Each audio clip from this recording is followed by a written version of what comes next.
Hal ini tentu saja menjadi kejutan besar. William dan saya telah melakukan segala yang kami bisa untuk memproses dan menghadapinya secara pribadi demi kebaikan keluarga kecil kami. Baru-baru ini, seorang sumber yang disebut dekat dengan Istana Kensington mengungkap sebuah insiden mengejutkan di sekolah elit tempat Putri Charlotte belajar. Yang membuat banyak orang terperangah bukanlah pelanggaran protokol kerajaan, melainkan momen ketika seorang guru diduga mempermalukan sang putri kecil di depan umum hingga membuatnya menangis di hadapan teman-teman sekelasnya. Menurut penuturan tersebut, pagi itu awalnya berjalan seperti biasa. Catherine mengantar Charlotte ke kelas sebagaimana rutinitas harian mereka. Namun, sebuah detail kecil pada seragam sang gadis tiba-tiba memicu ketegangan. Guru itu melontarkan serangkaian komentar tajam yang menyakitkan. Ia bahkan menyiratkan bahwa Catherine terlalu sibuk menjaga citra publiknya yang sempurna hingga mengabaikan tugasnya sebagai seorang ibu. Para saksi menggambarkan Charlotte berdiri terpaku dalam keterkejutan. Sementara itu, ibunya yang selama ini dikenal karena ketenangan dan kewibawaannya tetap diam.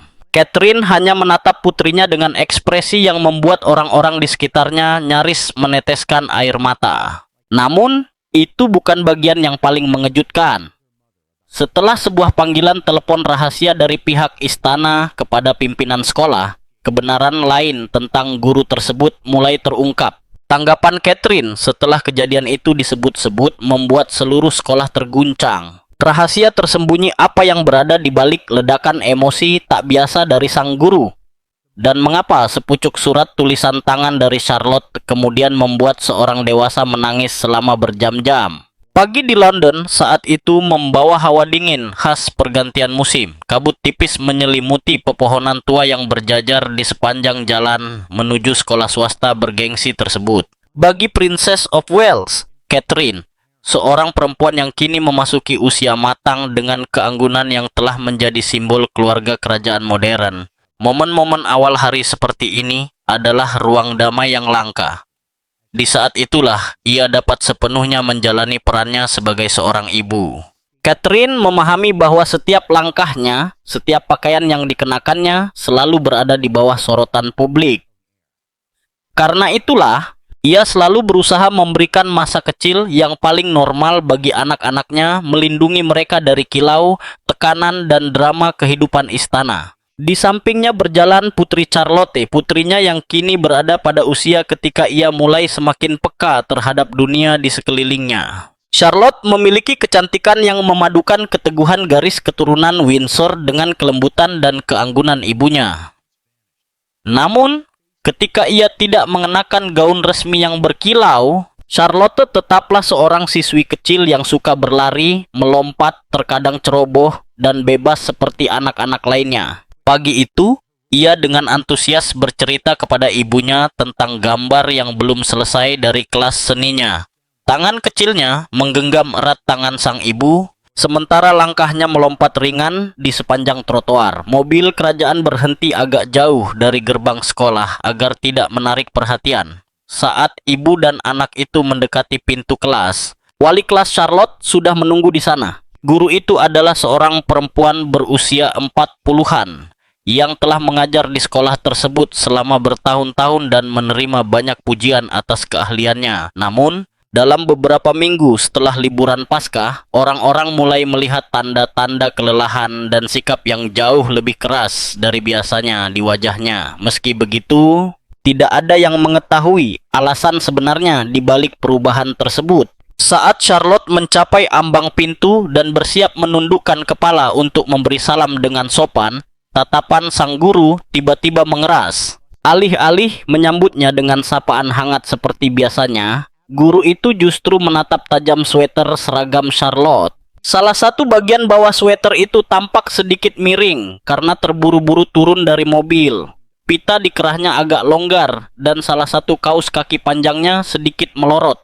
Detail kecil yang tidak rapi itu sebenarnya sangat wajar bagi seorang anak yang aktif. Namun pagi itu hal sepele tersebut mendadak menjadi alasan bagi sebuah ledakan kemarahan yang tidak masuk akal. Di hadapan beberapa orang tua dan puluhan siswa lain yang sedang berbaris untuk masuk kelas, Guru itu berbicara dengan nada tajam dan penuh sindiran. Ia mengkritik Charlotte tepat di lorong sekolah, menekankan setiap kata seolah-olah seorang putri tidak boleh tampil sedikit pun berantakan. Lebih menyakitkan lagi, tatapannya kemudian langsung mengarah kepada Catherine saat ia melontarkan sindiran yang menusuk. Ia menyiratkan bahwa mungkin Princess of Wales terlalu sibuk menyempurnakan citra publiknya sendiri, terlalu sibuk dengan tur kenegaraan dan pakaian rancangan desainer mahal, hingga lupa mengajarkan putrinya aturan paling dasar untuk menjadi murid yang pantas. Kata-kata itu jatuh seperti seember air dingin di udara pagi yang sebelumnya damai. Seketika, suasana di sekitar mereka menjadi hening.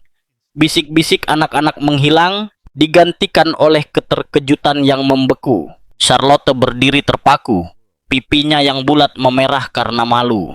Gadis kecil yang terbiasa dicintai dan dihormati itu belum pernah menghadapi teguran publik yang begitu langsung dan keras di depan teman-temannya. Mata birunya menunduk, kedua tangan kecilnya saling meremas, dan bahunya yang mungil sedikit bergetar, seolah ia ingin menghilang dari tatapan penasaran yang kini tertuju kepadanya. Kepercayaan dirinya yang biasanya terlihat cerah mendadak lenyap, digantikan oleh luka batin yang dalam. Bagi Catherine, kejadian itu terasa seperti gempa mendadak. Amarah, rasa tidak terima, dan naluri keibuan bergolak kuat di dalam dirinya. Ia pernah menghadapi fitnah tabloid dan kritik publik yang tidak berdasar. Namun, ia tidak pernah membayangkan putrinya harus mengalami serangan pribadi di tempat yang seharusnya menjadi ruang paling aman baginya, yaitu sekolah. Untuk sesaat, detak jantung Catherine meningkat.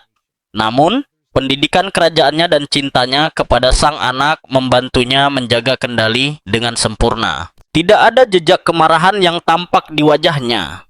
Hanya ada kilatan ketegasan singkat di matanya sebelum tatapan itu kembali melembut ketika ia menunduk melihat putrinya. Alih-alih berdebat atau menggunakan status kerajaannya untuk mempermalukan guru tersebut, Catherine memilih respons yang membuat semua orang yang hadir menaruh hormat kepadanya. Dengan tenang, ia berlutut di lantai lorong, menyejajarkan dirinya dengan tinggi mata Charlotte. Gerakan itu bukan hanya melindungi putrinya dari tatapan orang lain, tetapi juga menegaskan bahwa ia berada sepenuhnya di sisi sang anak. Dengan jari-jarinya yang ramping, lembut, dan hangat, Catherine perlahan merapikan bagian bawah sweater Charlotte. Ia membetulkan pita di kerahnya, lalu mengusap kerutan di bahu putrinya dengan telapak tangan. Setiap gerakannya memancarkan ketenangan dan kelembutan, sebuah jaminan diam bahwa tidak ada sesuatu yang benar-benar buruk telah terjadi. Catherine meletakkan tangannya di bahu Charlotte dan menekannya pelan sebagai bentuk penghiburan. Setelah itu, ia memberikan senyum lembut yang penuh dorongan sebelum membimbing putrinya masuk ke ruang kelas. Sepanjang perjalanan meninggalkan area sekolah, Catherine berjalan hampir seperti tanpa kesadaran penuh. Pikirannya dipenuhi gelombang emosi yang kacau. Ia tidak dapat menghapus bayangan mata Charlotte yang sedih, bingung, dan penuh keraguan terhadap dirinya sendiri. Mata itu begitu berbeda dari tatapan bangga yang biasanya dimiliki sang putri kecil. Itu adalah luka emosional pertama yang begitu dalam bagi seorang anak berusia 11 tahun. Dan luka itu justru datang dari orang yang selama ini ia percayai dan panggil sebagai guru. Mobil kerajaan melaju perlahan melewati jalan-jalan London yang sibuk. Namun, di dalam ruang penumpang, keheningan terasa begitu berat. Selama 15 tahun terakhir, Catherine telah belajar tersenyum melewati setiap badai media dan tetap berkepala dingin saat menghadapi penilaian kejam dari publik. Namun ketahanan itu terasa nyaris tidak berdaya ketika berhadapan dengan mata putrinya yang terluka dan tertunduk pagi itu. Sindiran terselubung dari sang guru tentang dirinya yang disebut terlalu fokus pada citra publik terus bergema dalam pikirannya, seperti suara keras yang tak kunjung berhenti. Kata-kata itu mengguncang sebuah kegelisahan rahasia yang selama ini berusaha ia sembunyikan. Itulah pertanyaan yang paling ditakuti oleh setiap ibu. Apakah ia benar-benar telah menjadi ibu yang baik? Jadwal Princess of Wales pada hari itu sangat padat. Ia harus menghadiri sejumlah pertemuan untuk yayasan kesehatan mental yang ia dukung lalu menghadiri sebuah resepsi bersama para delegasi internasional. Itu adalah acara penting yang menuntut konsentrasi penuh serta penampilan terbaik darinya. Sepanjang diskusi berlangsung, Catherine duduk dengan punggung tegak. Ia mencatat dengan saksama dan memberikan komentar yang tepat. Namun, di balik senyum diplomatisnya yang tampak sempurna, ada pergolakan batin yang sangat kuat. Setiap kali ia membalik halaman dokumen atau melihat gambar anak-anak yang tersenyum di poster yayasan, hatinya terasa sakit. Ia terus melirik jam, menghitung setiap menit yang berlalu. Pikirannya tidak tenang, terus dipenuhi kekhawatiran tentang keadaan Charlotte di kelas. Apakah putrinya sedang diejek oleh teman-temannya? Apakah gadis kecil itu diam-diam menghapus air mata di balik buku-bukunya? Naluri seorang ibu mendorong Catherine untuk meninggalkan segalanya dan berlari ke sisi putrinya. Namun, tugas kerajaan memaksanya menekan semua perasaan itu dan terus memainkan peran sebagai simbol yang sempurna. Waktu berjalan dengan sangat lambat dan menyiksa hingga akhirnya jam sekolah selesai. Catherine datang lebih awal untuk menjemput putrinya. Ia menunggu di lobi luar, matanya terpaku pada pintu kelas yang kemudian terbuka. Anak-anak keluar berhamburan seperti sekawanan lebah, berceloteh dan memanggil orang tua mereka. Namun, Charlotte muncul paling terakhir. Gadis itu berjalan ragu-ragu. Tas kecil di punggungnya tampak lebih berat dari biasanya, seolah membebani bahunya yang mungil. Saat melihat ibunya, tidak ada kilau kegembiraan di wajah Charlotte seperti biasanya. Ia mendekat perlahan, tangan kecilnya menyentuh ujung mantel ibunya dengan malu-malu. Bukan langsung berlari memeluknya seperti yang biasa ia lakukan. Begitu pintu mobil tertutup dan dunia luar benar-benar terhalang, keheningan menyelimuti ibu dan anak itu. Catherine menoleh ke arah putrinya, dengan lembut mengambil tas dari tangan Charlotte, lalu menariknya ke dalam pelukan. Baru saat itulah Charlotte mengangkat wajahnya. Matanya berkaca-kaca, dipenuhi air mata yang belum jatuh. Dengan ragu, ia menarik lengan ibunya. Dalam suara kecil yang bergetar dan penuh kebingungan, Charlotte bertanya apakah dirinya anak yang buruk dan apakah kecerobohannya pagi itu telah mempermalukan ibunya di depan semua orang. Pertanyaan polos itu menusuk hati Catherine seperti pisau. Rasa pahit naik ke tenggorokannya. Putrinya yang baru berusia 10 tahun tidak marah dan tidak menyalahkan sang guru. Sebaliknya, ia justru menanggung seluruh kesalahan itu sendirian, menyiksa dirinya dengan ketakutan bahwa ia telah merusak reputasi ibunya. Kedewasaan dan perhatian Charlotte yang begitu memilukan membuat Catherine menyadari betapa dalam luka psikologis yang ditinggalkan oleh kata-kata sang guru.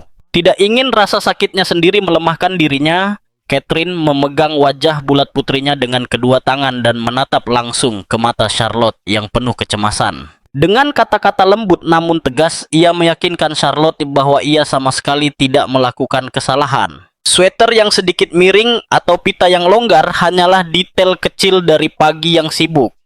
Hal-hal seperti itu tidak pernah menentukan nilai diri seseorang. Catherine kemudian menjelaskan kepada putrinya sebuah kenyataan pahit tentang dunia orang dewasa. Terkadang, bahkan guru dan orang dewasa pun memiliki saat-saat lemah. Mereka bisa terbebani oleh tekanan pribadi mereka sendiri, lalu melampiaskannya kepada orang lain. Itu adalah kesalahan mereka, bukan kesalahan Charlotte. Penjelasan yang penuh kasih dan pelukan erat dari ibunya terasa seperti aliran air sejuk yang menenangkan luka di jiwa sang putri kecil. Catherine merasakan bahu Charlotte perlahan mengendur. Isak tangis lembutnya mulai mereda, digantikan oleh anggukan kecil dan napas lega. Gadis itu menyandarkan kepalanya ke dada ibunya, kembali menemukan rasa aman yang mutlak, rasa aman yang sempat direnggut darinya pada pagi itu. Malam harinya, setelah menidurkan Charlotte dengan tenang, Catherine berdiri sendirian di dekat jendela ruang kerjanya di istana. Ia memahami bahwa melindungi putrinya bukan hanya berarti memeluknya di dalam mobil. Melindungi Charlotte juga berarti melangkah maju dan menarik garis batas yang jelas, agar kejadian seperti itu tidak pernah terulang lagi. Sudah waktunya bagi Catherine untuk menuntut jawaban resmi. Bukan sebagai seorang putri kerajaan bergelar tinggi, melainkan sebagai seorang ibu yang memperjuangkan rasa hormat paling dasar yang layak diterima anaknya. Panggilan telepon larut malam antara Princess of Wales dan kepala sekolah swasta tersebut berlangsung dalam suasana yang formal, namun syarat ketegangan. Di ujung telepon, pemimpin sekolah itu tidak dapat menyembunyikan keterkejutannya. Ia berulang kali menyampaikan permintaan maaf yang tulus dan memberikan jaminan tegas bahwa pihak sekolah akan mengambil tindakan internal secara serius. Mendengar janji-janji itu, Catherine menghela napas pelan. Ia berharap badai kecil di sekolah putrinya dapat berakhir sampai di sana. Ia percaya pada profesionalisme dan kemanusiaan sebuah lingkungan pendidikan kelas atas, tempat penghormatan terhadap anak-anak seharusnya selalu dijunjung tinggi. Namun, kenyataan yang terjadi justru sangat berbeda dari harapannya. Beberapa hari kemudian, ketika Catherine kembali mengantar Charlotte ke sekolah sambil menggenggam tangan putrinya, suasana sama sekali tidak membaik. Sebaliknya, suasana itu terasa jauh lebih menekan. Sejak mereka melangkah melewati gerbang, Catherine sudah merasakan perubahan dalam sikap wali kelas tersebut. Perempuan itu memang tidak lagi melontarkan kritik terbuka seperti pada pagi sebelumnya. Namun hawa dingin yang terpancar dari mata dan gerak-geriknya terasa seperti dinding es yang tak terlihat. Ketika Charlotte menundukkan kepala untuk memberi salam, sang guru hanya membalas dengan anggukan singkat yang kaku. Matanya tidak menatap mata sang gadis, melainkan menerawang ke arah lain, seolah jauh dan tidak peduli. Sepanjang proses menyambut murid-murid masuk ke kelas, guru itu sengaja mengabaikan keberadaan ibu dan anak tersebut. Ia menciptakan jarak yang dingin dan mengucilkan tepat di hadapan Catherine. Ini bukan sekadar ketegasan seorang guru. Ini adalah bentuk pembangkangan diam-diam yang dipenuhi rasa kesal. Sebuah pelampiasan sunyi dari orang dewasa yang merasa telah ditegur oleh atasannya. Saat melihat secercah kecemasan muncul di wajah Charlotte dan tangan kecil putrinya tanpa sadar menggenggam ujung mantel ibunya semakin erat, api kemarahan kembali menyala kuat di dalam diri Catherine.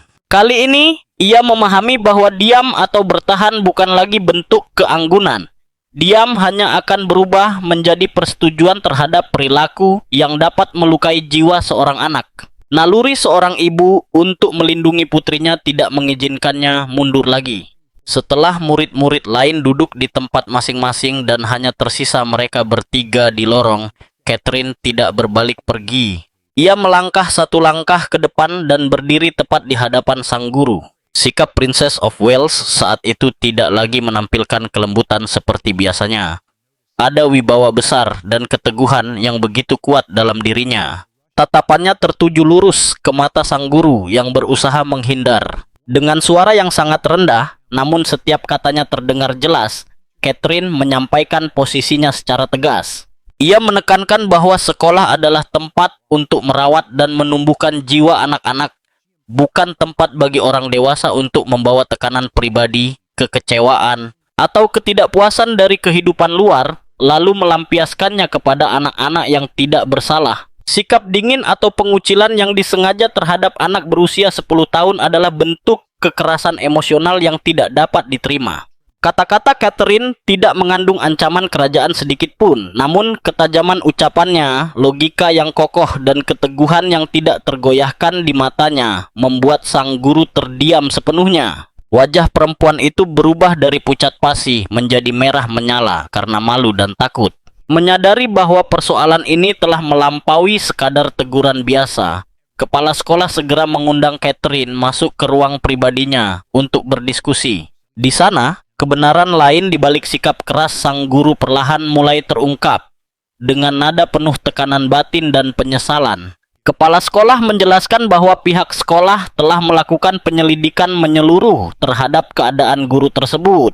Ternyata perempuan itu sedang melewati tragedi pribadi yang sangat berat, tekanan keluarga yang luar biasa, ditambah krisis kesehatan mental yang telah lama ia tanggung sendirian, mendorong kondisi psikisnya ke ambang kelelahan total dan pikiran negatif. Sifatnya yang belakangan mudah tersulut emosi dan sikap kerasnya yang tidak masuk akal di kelas hanyalah akibat dari sistem emosional yang telah kehilangan kendali sepenuhnya. Mendengar penjelasan itu, Amarah yang berputar di dalam diri Catherine tiba-tiba tertahan. Sebuah perasaan rumit muncul di hatinya. Ia tidak lagi melihat perempuan itu sebagai musuh jahat yang sengaja menyakiti putrinya. Sebaliknya, ia mulai melihat situasi itu dari sudut pandang seorang perempuan yang memandang perempuan lain. Seorang manusia yang hancur di bawah tekanan hidup yang tak kenal ampun. Setelah pertemuan tegang di ruang kepala sekolah, sebuah keputusan cepat dibuat demi menjamin lingkungan belajar yang sehat bagi para murid. Sekolah memberikan guru tersebut cuti beberapa hari untuk menstabilkan kondisi mentalnya dan mencari dukungan medis. Kabar itu dengan cepat menyebar di kalangan para orang tua, memicu gelombang diskusi panas. Saat menjemput anak di sekolah maupun dalam grup pribadi para orang tua, banyak bisikan mulai tertuju kepada Princess of Wales. Sebagian orang menganggap Catherine terlalu lembut, bahkan terlalu lemah, karena tidak menggunakan otoritas kerajaannya untuk membuat guru itu diberhentikan sepenuhnya setelah ia secara langsung melukai perasaan sang putri kecil. Mereka mengharapkan hukuman yang lebih keras, sebuah contoh tegas agar orang lain tidak berani melakukan hal serupa. Namun bagi Catherine, mendorong seorang perempuan yang sudah berdiri di tepi kehancuran semakin dalam ke jurang bukanlah pilihan. Duduk sendirian di ruang kerja pribadinya di istana, sambil membolak-balik dokumen tentang berbagai inisiatif kesehatan mental yang telah ia dan Pangeran William bangun dengan penuh semangat selama bertahun-tahun, Catherine tenggelam dalam pemikiran panjang. Sebagai seseorang yang selalu memperjuangkan pemahaman dan penyembuhan di tengah masyarakat, ia memahami lebih baik dari siapapun bahwa kemarahan dan sikap dingin sang guru pada akhirnya adalah jeritan putus asa dari jiwa yang terluka. Jika ia membalas dengan tekanan yang lebih besar, lingkaran kebencian dan energi negatif itu tidak akan pernah berakhir. Dan pihak yang akan ikut menderita secara tidak langsung tetaplah anak-anak. Alih-alih diam dan menyingkir, Catherine memilih mengambil tindakan yang tidak pernah diduga oleh siapapun. Ia secara pribadi menulis sepucuk surat pendek namun formal dengan tulisan tangan, lalu mengirimkannya ke rumah sang guru melalui kepala sekolah. Dalam surat itu, ia sama sekali tidak menyinggung kesalahan masa lalu, tidak menyalahkan, dan tidak memberi ceramah. Dengan kata-kata hangat dari seorang perempuan kepada perempuan lainnya, Catherine dengan lembut menanyakan kabar sang guru dan menyampaikan empati yang tulus terhadap beban berat yang sedang dipikulnya. Yang paling penting, di dalam surat itu Catherine juga menyertakan informasi kontak langsung dari salah satu organisasi dukungan kesehatan mental terkemuka di Britania Raya. Sebuah lembaga tempat ia dan Pangeran William menjabat sebagai pelindung kehormatan. Itu adalah pusat khusus dengan para psikolog terbaik di negara tersebut, siap memberikan perawatan dan menjaga kerahasiaan penuh bagi siapapun yang sedang menghadapi krisis hidup. Gestur Catherine bukan hanya bantuan praktis, tetapi juga jalan keluar yang penuh martabat. Itu adalah uluran tangan penyelamatan pada saat sang guru merasa seluruh dunia telah berpaling darinya. Namun, hal yang paling mengejutkan dan mengharukan bagi Catherine justru datang dari putrinya sendiri. Suatu malam, ketika Catherine masuk ke kamar untuk mengucapkan selamat tidur kepada Charlotte, ia menemukan gadis kecil itu sedang menulis dengan hati-hati menggunakan tinta ungu di atas kartu biru pucat. Saat ibunya duduk lembut di sampingnya, Charlotte tidak menyembunyikan kartu itu. Sebaliknya, ia dengan penuh kepercayaan mendorong kartu tersebut ke arah sang ibu. Itu adalah surat untuk wali kelasnya. Charlotte menulis doa agar gurunya segera pulih dan kembali ke kelas. Ia bahkan menggambar wajah kecil yang tersenyum di sudut kartu, disertai catatan bahwa ia sudah tidak lagi sedih atas apa yang terjadi sebelumnya. Charlotte menjelaskan kepada ibunya bahwa ia mengingat apa yang telah diajarkan Mami kepadanya, bahwa orang dewasa terkadang juga bisa merasa lelah. Ia ingin gurunya tahu bahwa ia masih dicintai oleh murid-muridnya. Air mata haru mengalir diam-diam di pipi Catherine. Ia menarik Charlotte ke dalam pelukan erat, merasakan kehangatan dan detak jantung putrinya.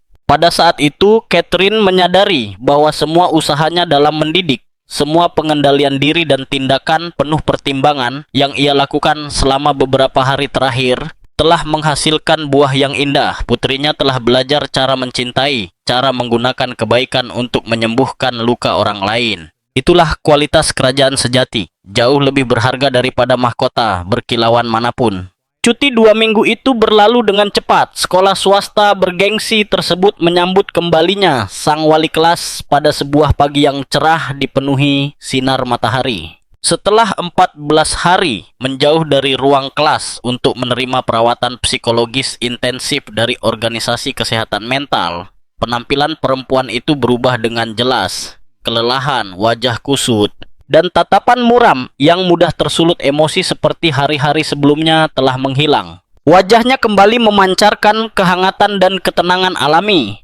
Lepasnya ketegangan saraf membuat langkahnya terasa lebih ringan dan anggun, menampilkan kembali sosok guru penuh pengabdian yang dulu pernah dikagumi para orang tua. Sore itu, ketika halaman sekolah mulai sepi, sang wali kelas berdiri menunggu di lorong, tepat di tempat konfrontasi tegang terjadi 2 minggu sebelumnya. Ketika ia melihat Catherine berjalan mendekat sambil menggenggam tangan Charlotte, ia tidak lagi menghindar seperti sebelumnya. Sebaliknya, ia melangkah maju beberapa langkah. Kedua tangannya terkatup ringan di depan tubuhnya dengan sikap hormat dan penuh pengekangan diri. Melihat sikap terbuka sang guru, Catherine dengan lembut meremas tangan Charlotte, memberi isyarat agar putrinya berhenti bersamanya. Guru itu menundukkan kepalanya dalam-dalam di hadapan ibu dan anak tersebut, bukan karena tekanan status kerajaan, melainkan sebagai tindakan sukarela dari seseorang yang telah tersadar setelah melakukan kesalahan. Dengan suara bergetar namun sangat tulus, ia mulai menyampaikan penyesalan yang sudah lama tertahan. Matanya menatap langsung ke arah Catherine, dipenuhi emosi yang tercekat. Ia mengakui bahwa dalam beberapa bulan terakhir, kerasnya tragedi keluarga telah mengubah dirinya menjadi pribadi yang egois. Seseorang yang bahkan kehilangan kendali emosional paling dasar yang seharusnya dimiliki seorang pendidik. Dengan kepahitan, ia mengakui kesalahannya karena telah menjadikan Charlotte sebagai sasaran pelampiasan. Ia mengakui bahwa dirinya telah memandang sifat Charlotte yang polos, bebas, dan ceria sebagai sesuatu yang mengganggu. Ia telah melampiaskan rasa frustrasi dan kepahitan batinnya kepada seorang anak berusia 10 tahun, hanya demi meringankan ketidakpuasan di dalam dirinya sendiri. Penyesalan itu terlihat jelas dari caranya menggenggam kedua tangannya semakin erat, juga dari setiap tarikan napasnya yang terputus-putus saat ia untuk pertama kalinya berani menghadapi sisi tergelap dari perilakunya sendiri. Namun, puncak emosi bagi sang guru datang ketika ia menyebut surat tulisan tangan Charlotte. Dengan tangan gemetar, ia mengambil dari saku mantelnya kartu biru pucat bergambar wajah tersenyum yang polos. Kartu itu telah menjadi harta spiritual yang menyelamatkannya selama malam-malam panjang penuh krisis di pusat perawatan. Ia mengakui bahwa ketika menerima surat itu, ia menangis selama berjam-jam. Saat itu, secara mental, ia sudah mempersiapkan diri untuk dipecat, bahkan untuk menerima hukuman keras dari pihak istana. Namun, yang ia terima justru adalah uluran tangan penuh dukungan dari seorang ibu, serta doa tulus dari seorang anak. Menghadapi permintaan maaf yang begitu tulus itu, Catherine tidak memberikan penghakiman lagi. Semua jarak, sikap dingin, dan ketegasan dari hari-hari sebelumnya mencair sepenuhnya. Wajah Princess of Wales melembut digantikan oleh senyum hangat yang penuh pengampunan. Ia melangkah maju dan dengan lembut meletakkan tangannya di atas tangan sang guru yang masih gemetar. Itu adalah gestur halus yang menandakan penerimaan dan penutupan luka. Di samping ibunya, Charlotte menatap guru itu dengan mata yang jernih dan cerah. Tidak ada lagi jejak ketakutan atau keraguan di wajahnya. Gadis kecil itu melangkah mendekat, lalu memeluk ringan pinggang gurunya seperti yang biasa ia lakukan sebelumnya. Pelukan hangat dari anak berusia 10 tahun itu menjadi kunci terakhir yang membuka batu berat yang selama ini menekan dada sang perempuan. Semua ketegangan, kecurigaan, dan luka yang menumpuk selama berminggu-minggu akhirnya benar-benar mencair. Suasana menekan dan awan gelap dari hari-hari sebelumnya telah sepenuhnya berlalu, digantikan oleh irama damai yang dipenuhi tawa. Kehidupan sekolah Princess Charlotte kembali ke jalurnya yang penuh kegembiraan. Setiap pagi, ia dengan antusias mengenakan seragamnya yang rapi dan berjalan percaya diri melewati gerbang sekolah, tanpa sedikit pun ragu atau takut.